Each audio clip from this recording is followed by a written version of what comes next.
Behind all your concepts, all your technical talent, is one ingredient that ties everything together and brings your art to the next level, and that's confidence.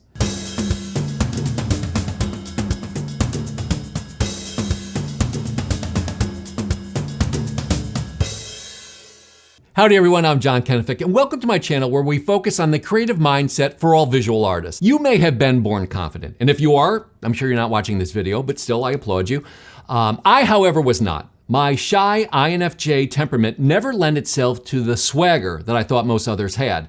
And I have to admit that after 35 years of working as a creative, it still crops up from time to time. But I've learned how to overcome self-doubt and to really enjoy the art that I make. So to save time, I'm going to cut to the chase and tell you where all this talk of confidence is leading, and that's the mastery of your art.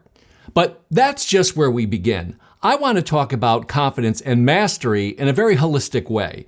It isn't just experience and practice, there's so much more to it. So let's just dive in. The first thing that brings us confidence and mastery is our own unique style. Consider the renowned artist Yayoi Kusama, whose distinctive polka dot and infinity mirror installations have left an indelible mark on the world of art. Was she the first to explore circles or dots? Well, no, of course not. There was a whole host of early to mid-century painters experimenting with the very same shape. However, it was Kusama who fearlessly embraced her unique style that not only defined her career, but also inspired countless artists worldwide.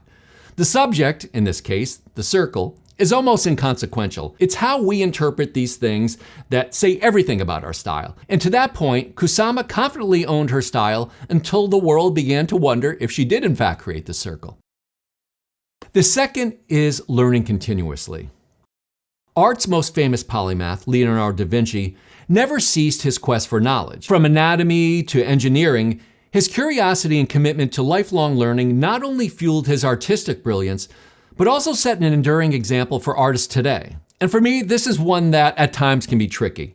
I initially thought that if mastery of your art brings confidence, when we continuously put ourselves in situations where we're the student or beginner, doesn't that work against our confidence? Well, at first, yes, but when you consider that mastery of anything is relative, even masters are learning, you realize that although you may initially feel intimidated by a new challenge or discipline, know that it all adds up to your multifaceted approach and makes your mastery that much more complete.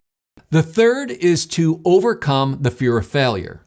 Picasso once said, "I'm always doing that which I cannot do in order that I may learn how to do it." His innovative approach and willingness to push boundaries exemplify overcoming the fear of failure. It's important that we all embrace each artistic experiment as an opportunity to learn and to take on new forms of expression. Now, also consider that we're talking about mastery of your style. Although every experiment may not be the success that you had first envisioned, you are the CEO of your style, and knowing that should be a grounding fact to gain confidence and to realize what to incorporate and what doesn't fit into your work. The fourth is to show your work and to look for feedback. If we explore the trajectory of contemporary artist Banksy, known for his politically charged street art, we see that his decision to share his work with the public, albeit anonymously, has sparked global conversations. His approach clearly points to us using social media platforms, local exhibitions, or public spaces to display our creations. This exposure and response will contribute significantly to building your confidence as an artist. This is something that I didn't do until later in my career. Although my client work has been seen globally, what I was doing to move the needle for my brand was almost non-existent, leaving my art to live on my computer or on my walls, which is unfortunate. It's a very sad thing to create art that no one will see. Since then, I've shared my work, and it makes all the difference. And I would have to say that actually, even getting a bad comment or review about a piece is much better than it never seeing the light of day.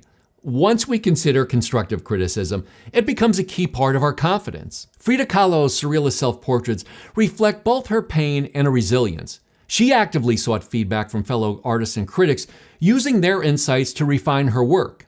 Constructive criticism serves as a powerful tool for growth that ultimately bolsters confidence in your artistic journey. And when we don't get that constructive criticism, consider the journey of Jackson Pollock, a pioneer in abstract expressionism. He faced both criticism and acclaim for his unconventional drip technique. Developing a thick skin, Pollock stayed true to his artistic vision, again building both mastery and confidence. It's good to take a moment to consider his resilience and understand that, like Pollock, if your work is different from most, it will be your confidence that will stand with you in furthering your style.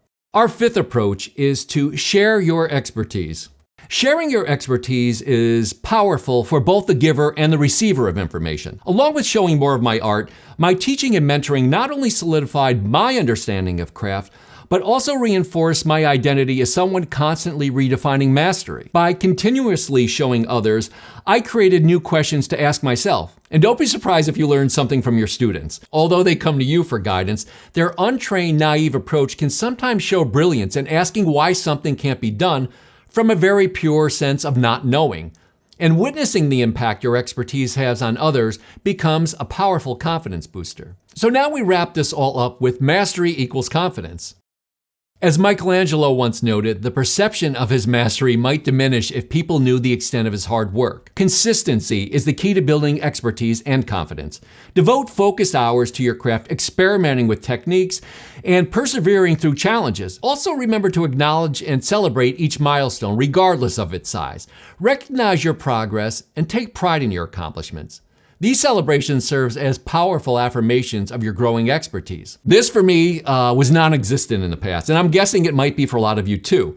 When we finish and achieve something, it's on to the next thing in our art and sometimes in our life. And to correct this is actually nothing more than an exercise in mindfulness. And I can tell you from experience that when I did take time to reflect on an accomplishment and even reward myself sometime, it worked wonders to build my confidence. One more thing, I would also like to add that viewing your art on a regular basis, letting it physically surround you, is a great way to live and breathe your style and your mastery. Seeing the common thread through all your work and knowing that this style wouldn't exist if you didn't make an effort is a great reminder that mastery equals confidence. And to set you up for success, remember that none of this is a quick fix. But a developed mastery that understands your art and knows why you create it will, after time, make you almost bulletproof to those who question it and will increase your confidence. Okay, so I'm done for today. But before I go, I'd like to leave you with the words of American novelist Alice Walker, who said, "The most common way people give up their power is by thinking they don't have any." Thanks very much for watching. See you in the next video. Bye.